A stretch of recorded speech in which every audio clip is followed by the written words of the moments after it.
Awal film diperlihatkan seorang murid sebatang kara bernama Qin Ming sedang belajar dengan seorang guru Master Yin yang bernama Zhong Xing. Qin Ming sejak kecil hingga dewasa selalu kesulitan dalam menguasai mantra perlindungan alias pertahanan. Namun jangan salah, walaupun dari sisi mantra pertahanan ia lemah, tapi Qin Ming sangat hebat di bidang lainnya. Salah satunya adalah jurus teleportasi. Hingga dengan pedenya, Qin Ming mempersilahkan sang guru untuk mengujinya. So, tanpa basa-basi, Master Zhong Xing pun segera menyerang, lalu Qin Ming dengan cepat menggunakan jurus teleportasi untuk memuntahkan serangan sang guru. Setelah itu, sang guru tetap memperingatkannya bahwa sebagai calon pengganti dirinya sebagai Master Yin Yang, menguasai mantra pertahanan adalah hal mutlak yang utama meskipun sudah ahli dalam berbagai bidang lainnya. Di tengah perbincangan, tiba-tiba mereka dikejutkan dengan hentakan yang membuat tebing es tinggi bergetar hebat. Menyadari hal berbahaya akan datang, sang guru segera memindahkan Qin Ming ke tempat aman. Tak lama kemudian terlihatlah dari balik lapisan es sosok dewa ular raksasa yang sakti. Saking saktinya, wujud raksasa tersebut hanyalah bayangan sang dewa ular yang tubuh aslinya telah disegel oleh para master dari 4 penjuru mata angin. Dengan demikian, dalam menghadapi makhluk raksasa tersebut, Guru Zhong Xing tak tanggung-tanggung. Ia langsung memanggil 3 penjaga rohnya yang bernama anjing salju dengan kekuatan es, roh emas dengan kekuatan api, dan pelukis gila yang menguasai pertahanan. Mereka pun langsung melaksanakan tugasnya masing-masing.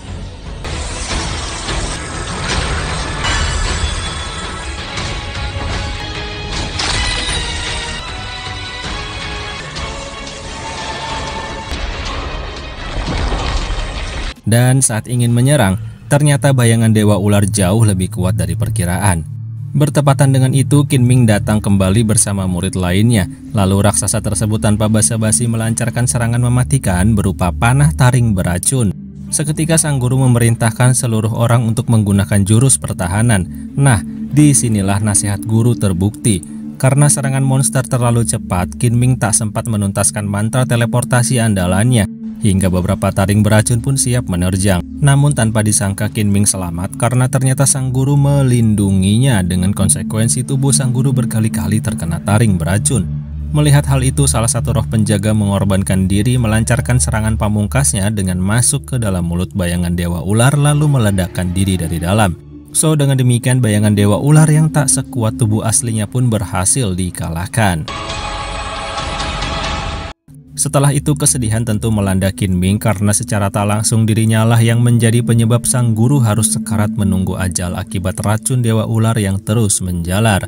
Di saat-saat terakhir itulah sang guru menobatkan Qin Ming menjadi penggantinya sebagai Master Yin Yang dan memberi misi pada Qin Ming untuk segera menuju ibu kota kekaisaran. Karena 3 master yang lain pun pasti akan menuju ke sana untuk kembali menyegel dewa ular yang akan segera bangkit dari dalam tubuh sang ratu.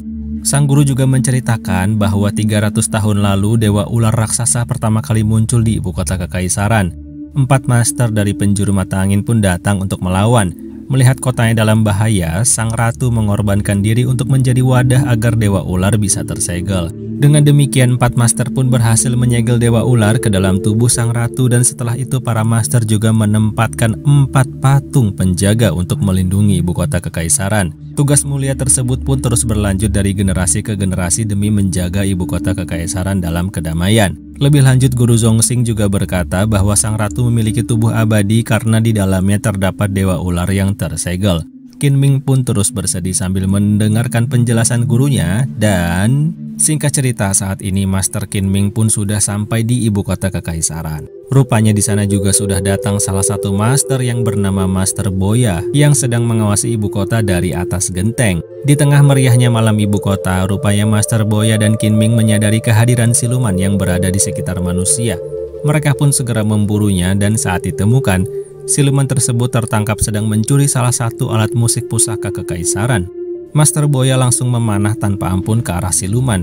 Namun Master Qin Ming tak tinggal diam. Ia ingin mendengar dulu penjelasan dari sang siluman yang ternyata hanya ingin sebentar saja mengenang dirinya di kehidupan sebelumnya, di mana dahulu sang siluman pernah punya kekasih yang memainkan alat musik tersebut untuk kekaisaran. Mendengar penjelasan itu, Master Boya justru merasa jijik, namun Master Qin Ming perlahan mengambil benda pusaka tersebut dan mengulur waktu agar sang siluman bisa melarikan diri. Hingga terjadilah pertarungan antara 2 master yang berbeda prinsip.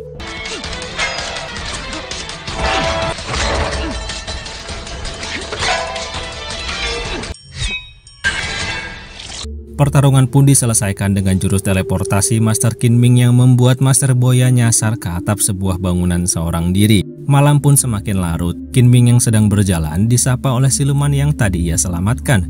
Siluman tersebut langsung berterima kasih padanya, dan untuk balas budi, sang siluman pun dengan ikhlas meminta dijadikan salah satu roh penjaga Master Kinming yang kemudian diberi julukan Batu Pembunuh.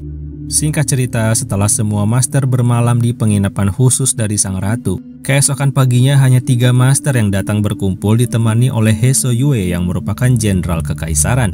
Ketiga master yang hadir adalah Master Boya, Master Kinming, dan Master Longye. Tapi tentu masih ada satu master yang kurang alias Master Hongruo. Apesnya tak lama kemudian, salah satu pengawal mengabarkan bahwa Master Hongruo telah meninggal. Semua terkejut hingga akhirnya rapat dadakan pun dimulai. Sang ratu dengan cepat memutuskan bahwa He So-yue dengan kekuatannya sudah mampu menggantikan Master Hongruo untuk membantu 3 master lainnya. Selanjutnya di tengah penginapan sambil melihat bekas luka Master Hongruo, mereka saling mengingatkan bahwa pertama-tama tugas yang harus dilakukan adalah menangkap para siluman jahat, lalu mengambil inti energinya untuk diberikan pada 4 patung penjaga yang nantinya akan otomatis aktif saat Dewa Ular bangkit dan berfungsi membuat penghalang super kuat sebagai dinding pertahanan agar Dewa Ular tidak bisa keluar menghancurkan wilayah di luar ibu kota kekaisaran. Setelah itu mereka pun sempat curiga satu sama lain sebagai pembunuh Master Hongruo.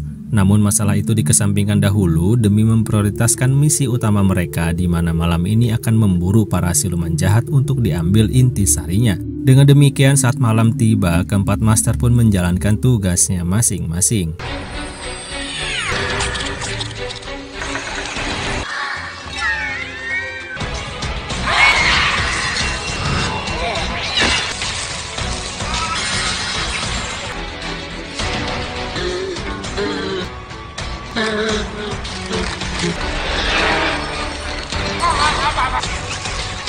Master Boya bertugas memberi intisari pada patung penjaga kura-kura. Master Longye memberi intisari pada patung penjaga harimau.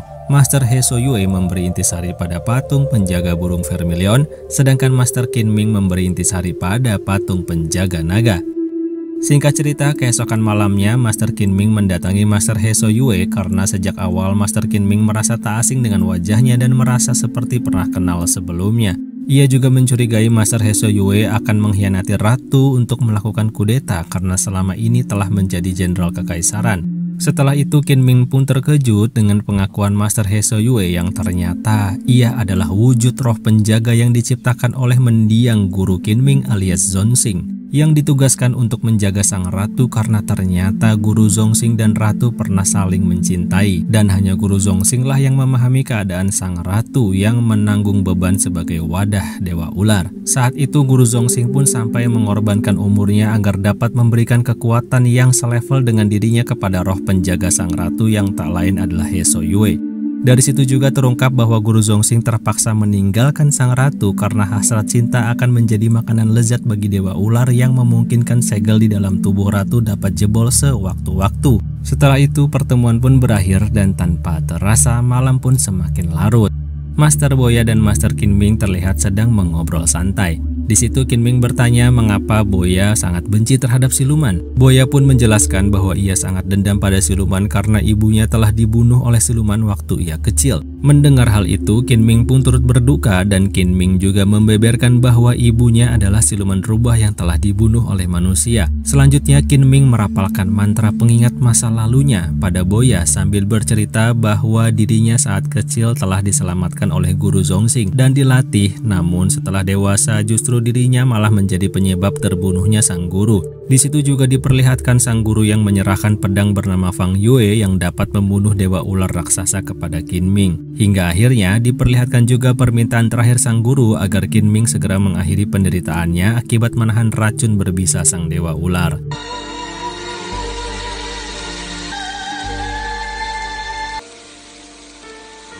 Mantra pun berakhir dengan keduanya yang semakin memahami satu sama lain.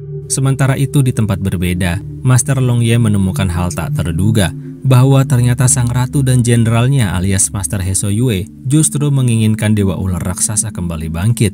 karena sang ratu menginginkan tubuh asli Dewa Ular dipindahkan ke tubuh Heso Yue agar mereka sama-sama menjadi abadi. Hal itu dikarenakan sang ratu sudah mencintai Heso Yue yang ternyata sudah sejak lama mengubah wajahnya agar mirip dengan Guru Zongxing alias majikan yang menyuruhnya menjaga sang ratu. Dengan demikian Heso Yue pun segera mengejar Master Long Ye. Di tengah pertarungan, Master Qin Ming dan Boya pun datang karena mendengar kegaduhan. Namun sayangnya Master Long Ye berhasil dikalahkan dan detik-detik sebelum ajal tiba, Master Long Ye memberitahu Master Qin Ming tentang rencana sebenarnya sang ratu dan Heso Yue. Ya, lebih jelasnya ratu dan Heso Yue sengaja mengundang para master untuk membunuh mereka satu persatu agar saat Dewa Ular Raksasa bangkit sudah tak ada lagi yang mampu melawannya. Tak terasa pagi pun tiba. Sang ratu dan Heso Yue langsung menuju tengah istana untuk mulai mengeluarkan Dewa Ular secara paksa dengan cara melahirkannya. Karena hasrat cinta sang ratu semakin besar, Dewa Ular pun mulai bereaksi. Qin Ming dan Boya berusaha menyelamatkan ratu, tapi Heso Yue menyerang dengan teleportasi ganda hingga Boya dan Qin Ming terpisah di tempat berbeda. Untungnya ada Qin Ming yang memang ahli teleportasi. Mereka berdua pun akhirnya bisa kembali ke tempat semula walau sedikit membutuhkan waktu. Sementara itu, setelah bersusah payah, akhirnya sang ratu berhasil mengeluarkan Dewa Ular dalam bentuk yang imut karena masih terpengaruh segel. Kesempatan itu tadi sia-siakan Heso Yue yang langsung memasukkannya ke dalam tubuh. Seketika setelah itu, batas kehidupannya sebagai roh penjaga pun hilang alias menjadi abadi. Saat Qin Ming dan Boya kembali datang, mereka sudah terlambat. Heso Yue dengan kesaktiannya berhasil memaksimalkan kekuatan Dewa Ular yang kini telah bangkit menjadi tubuh aslinya yang super raksasa bahkan lebih besar dari naga pada umumnya. Mereka terlihat berusaha keluar ibu kota. Patung roh penjaga pun otomatis aktif menciptakan dinding pembatas untuk mencegahnya. Tapi hal tak terduga terjadi. Salah satu patung penjaga berwujud burung vermilion tak bereaksi. Melihat hal itu, Qin Ming jadi sadar bahwa Heso Yue memang tak menjalankan tugasnya untuk memberi intisari siluman pada patung penjaga.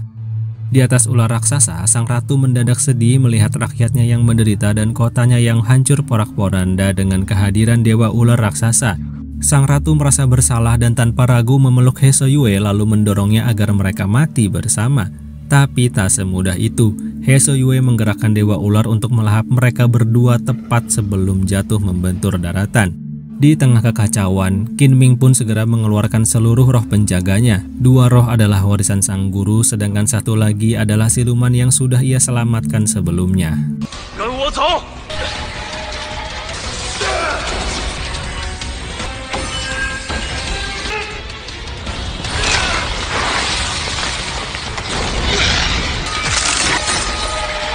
Akibat serangan bertubi-tubi, akhirnya Heso Yue pun turun tangan menghadapi roh penjaga yang menyerang sambil terus menerobos dinding pertahanan yang terlihat tak kuasa membendungnya. Keadaan semakin kritis. Master Boya berinisiatif menggunakan darahnya untuk membangkitkan patung penjaga burung vermilion. Sedangkan salah satu roh penjaga mengorbankan dirinya demi menyelamatkan Master Qin Ming. Pertarungan antara roh penjaga lainnya dengan Heso Yue pun semakin memanas. Di tempat berbeda, terlihat Master Boya telah memberikan banyak darah pada patung penjaga burung vermilion hingga ia tak sadarkan diri tepat saat kedatangan Master Qin Ming. Sementara itu, di arena pertarungan sungguh disayangkan karena kedua roh penjaga Master Qin Ming berhasil dikalahkan Heso Yue dengan tanpa bersusah payah.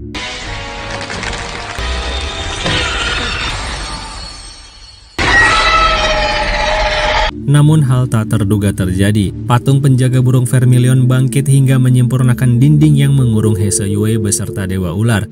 Setelah itu hal mengejutkan pun kembali terjadi. Patung penjaga yang diberi darah bangkit menggunakan wujud Master Boya sebagai roh penjaga Qin Ming untuk sementara waktu dan melakukan perlawanan sengit pada Heso Yue.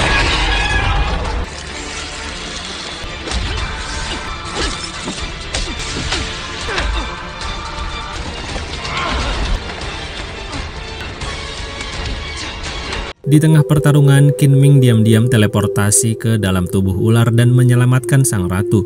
Setelah berhasil keluar, Qin Ming langsung memberikan pedang Fang Yue pemberian gurunya pada Boya yang membuat kekuatan pedangnya menjadi lebih sakti dan serangan pamungkas pun dilancarkan.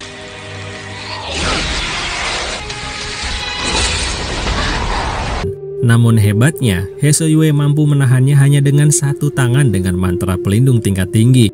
Melihat hal tersebut, sang ratu mengalihkan perhatian He So-yue dengan mengancam untuk bunuh diri. Sang ratu juga mengatakan yang sebenarnya bahwa dirinya sudah tak abadi lagi semenjak Dewa Ular dipindahkan. Bunuh diri pun dilakukan hingga akhirnya melemahkan pertahanan He So-yue hingga dirinya berhasil terkena tusukan pedang Fang Yue yang tanpa waktu lama membuat Dewa Ular musnah tak tersisa, bertepatan dengan habisnya waktu Boya sebagai roh penjaga.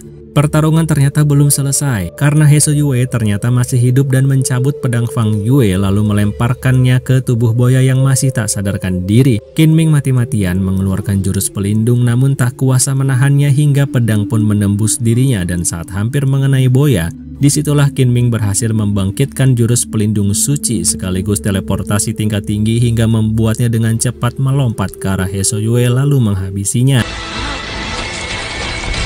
Dan setelah beberapa saat, Master Boya pun kembali sadar dan bangkit dengan tubuh aslinya, bersamaan dengan keadaan ibu kota kekaisaran yang semakin kondusif. Hari-hari pun berlalu hingga tibalah waktunya perpisahan antara Master Qin Ming dan Master Boya, lalu film pun berakhir. So, gimana menurut kalian? Terima kasih sudah menonton dan semoga bisa dinikmati ya. Bye!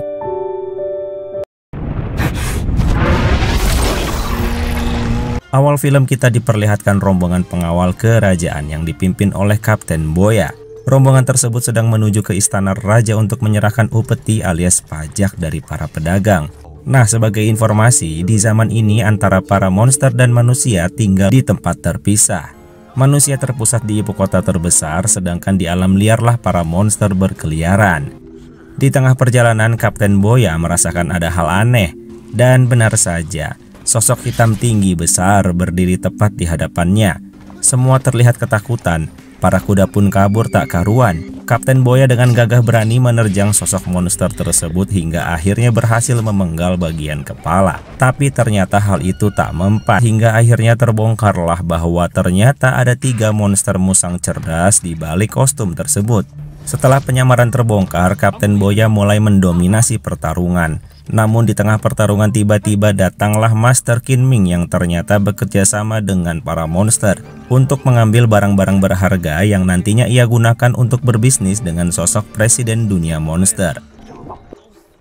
Di sini diceritakan bahwa Qin Ming jadi hidup di alam liar bersama monster karena 7 tahun lalu saat ia masih berada di Biro Keamanan Yin Yang. Ia tertuduh dan difitnah mengambil batu lin yang berisi kekuatan Raja Monster yang ratusan tahun lalu telah dikalahkan oleh ketua biro yang sebelumnya.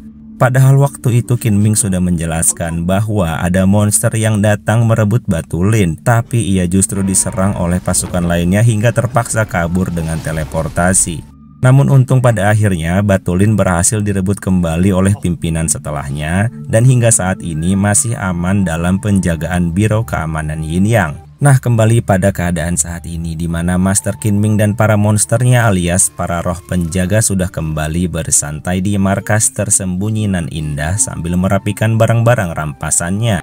Sementara itu di tempat berbeda alias di dalam Biro Keamanan Yin Yang, 2 monster gagak terlihat berhasil menyusup dan meruntuhkan segel lalu mengambil batu lin. Salah satu monster terperangkap oleh segel yang kembali diaktifkan oleh ketua biro, sedangkan yang satu lagi berhasil kabur membawa batu lin. Namun untungnya sang ketua biro sangatlah sakti hingga mampu menggunakan panah sihir dengan sangat akurat dan menjatuhkan si gagak. Apesnya si gagak terjatuh di dalam hutan dan saat itu 3 monster musang Qin Ming sedang bermain-main di sana. Batu lin yang bersinar merah menarik perhatian para musang lalu mengambilnya. Bertepatan dengan itu, pasukan Biro Yin Yang telah datang mengejar monster gagak yang akhirnya berhasil kabur. Setelah itu salah satu pasukan pun melihat musang yang sedang memegang batu lin. Karena takut direbut, salah satu musang menelan batu lin hingga terlihat kesakitan dan segera dibawa kabur oleh teman-temannya. So, dengan demikian saat ini monster gagak telah sampai di markas siluman salju yang menyuruhnya untuk mencuri batu lin. Karena gagal, malam itu ia pun dihabisi tanpa ampun. Dan singkat cerita pagi pun tiba. Monster musang langsung menghadap Qin Ming untuk melaporkan musibah yang dialami temannya. Qin Ming pun segera melihat keadaan si monster musang. Namun seketika seperti dibawa ke dimensi lain dan ia berkomunikasi dengan Raja Monster bernama Xiang Liu yang belum menampakkan wujud aslinya, yang konon berupa ular raksasa berkepala 9. Raja Monster Xiang Liu berkata bahwa Batu Lin sudah lepas dari segel Biro Yin Yang dan kita akan segera bertemu. Setelah itu Qin Ming segera menyegel musang tersebut ke dalam ruangan khusus dan ia pun segera pergi menuju dunia monster untuk bertemu dengan sosok Presiden Monster yang tak lain adalah rekan bisnisnya selama ini. Penampakan dunia monster sangatlah unik dengan berbagai jenis wujud di dalamnya. Singkat waktu, Qin Ming pun akhirnya sampai di gedung megah milik Presiden Monster dan bertemu dengannya. Lalu tanpa waktu lama, Qin Ming langsung mengatakan bahwa saat ini ia harus mengambil pedang Tushan yang tak lain adalah satu-satunya pedang yang mampu membunuh Raja Monster Sang Ular Kepala 9. Di mana saat ini pedang Tushan memang berada dalam pengamanan si Presiden Monster. Setelah bernegosiasi alot, akhirnya Qin Ming pun diajak ke ruangan khusus. Saat berjalan, Qin Ming tanpa sengaja melihat Boya yang sedang bertarung di arena. Rupanya, Kapten Boya tersesat di dunia monster dan dijadikan bahan hiburan. Boya awalnya mendominasi pertarungan dengan iblis merah yang imut. Tapi justru disitulah kengerian dimulai. Kemampuan unik iblis merah adalah ketika terus dipukuli maka dirinya akan semakin besar dan kuat. Hingga akhirnya sekarang Kapten Boya lah yang terpojok dalam bahaya.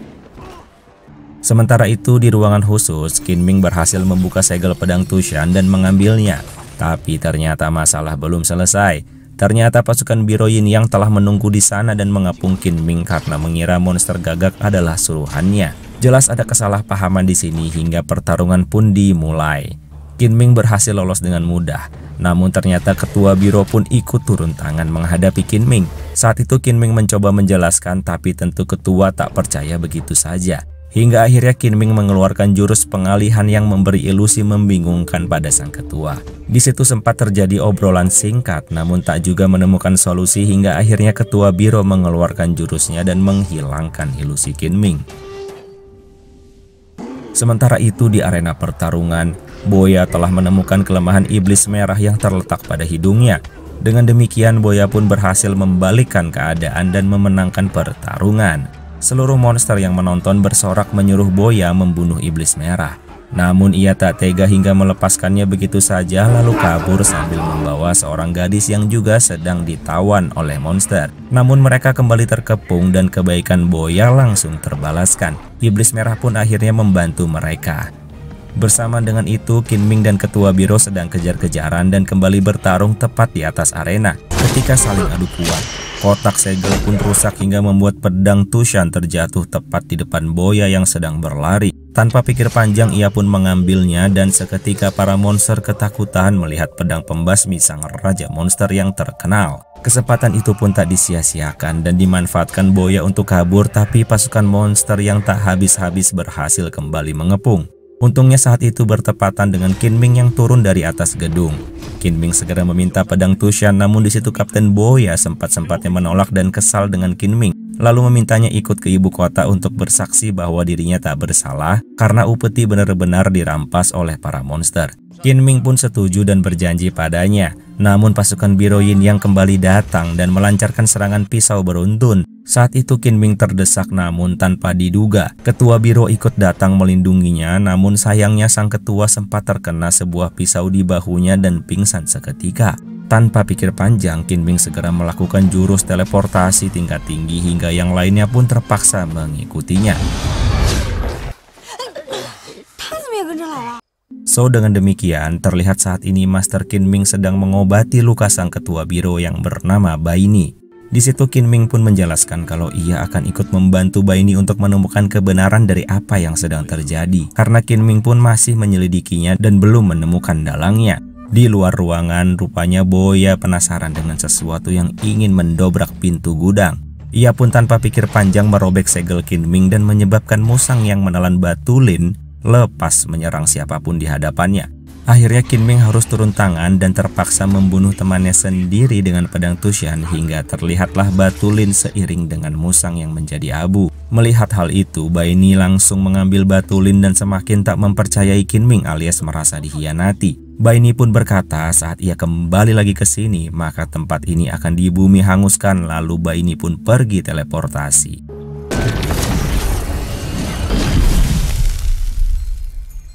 Dan tanpa waktu lama ia pun kembali bertemu dengan para pasukan Biro Yin Yang. Baini segera memberi dan memerintahkan pengawal kepercayaannya untuk kembali membawa Batulin ke Biro Yin Yang untuk disegel dengan lebih kuat. Tapi tanpa disangka, tiba-tiba datang badai salju yang aneh hingga membuat beberapa orang membeku karena tak sempat melindungi diri. Tanpa basa-basi, siluman salju pun datang menyerang.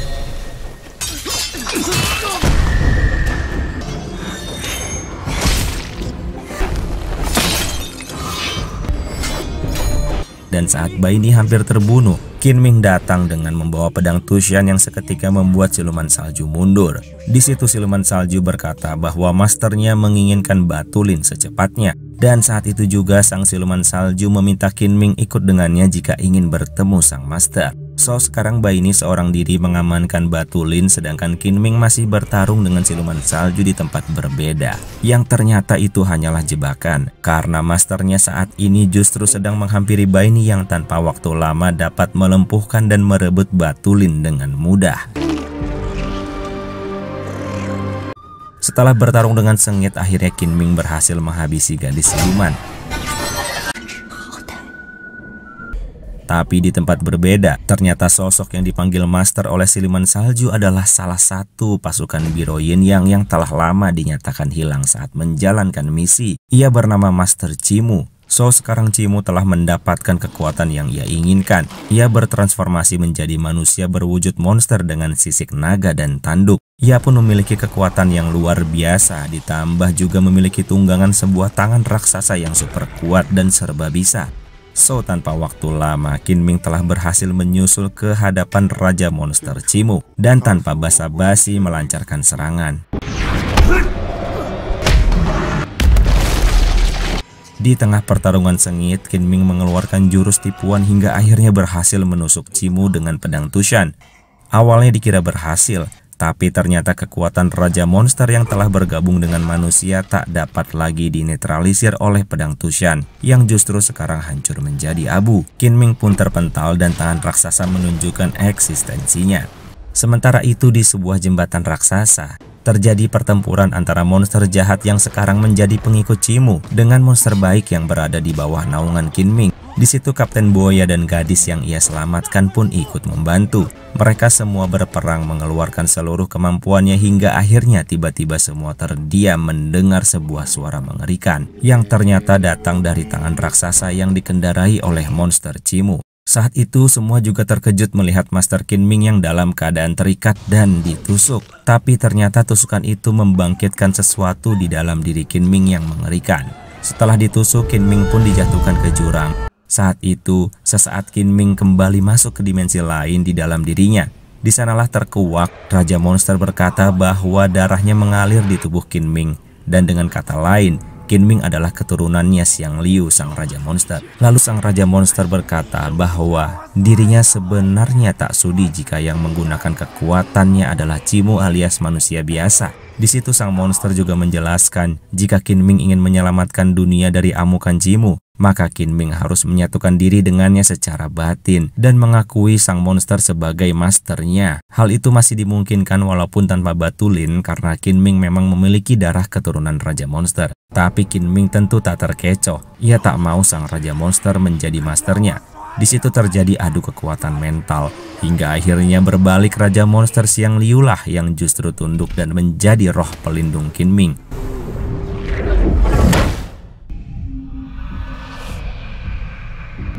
So dengan demikian Qin Ming pun segera datang kembali ke medan pertempuran dengan kekuatan super yang luar biasa melebihi Chimu.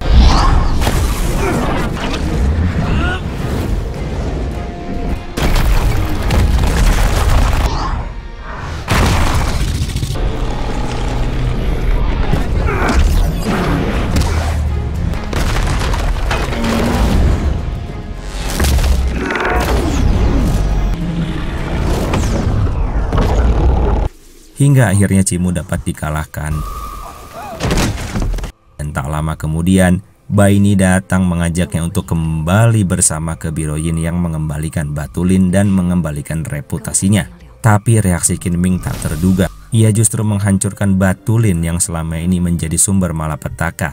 dan pergi bersama seluruh monster dengan tujuan agar dunia manusia menjadi aman, tak terganggu siluman atau monster manapun yang sekarang tunduk di bawah perintah Kunming yang sudah berhasil menundukkan Raja Monster Xiang Liu menjadi roh pelindungnya. Lalu film pun berakhir. So, gimana menurut kalian? Terima kasih sudah menonton dan semoga bisa dinikmati ya. Bye.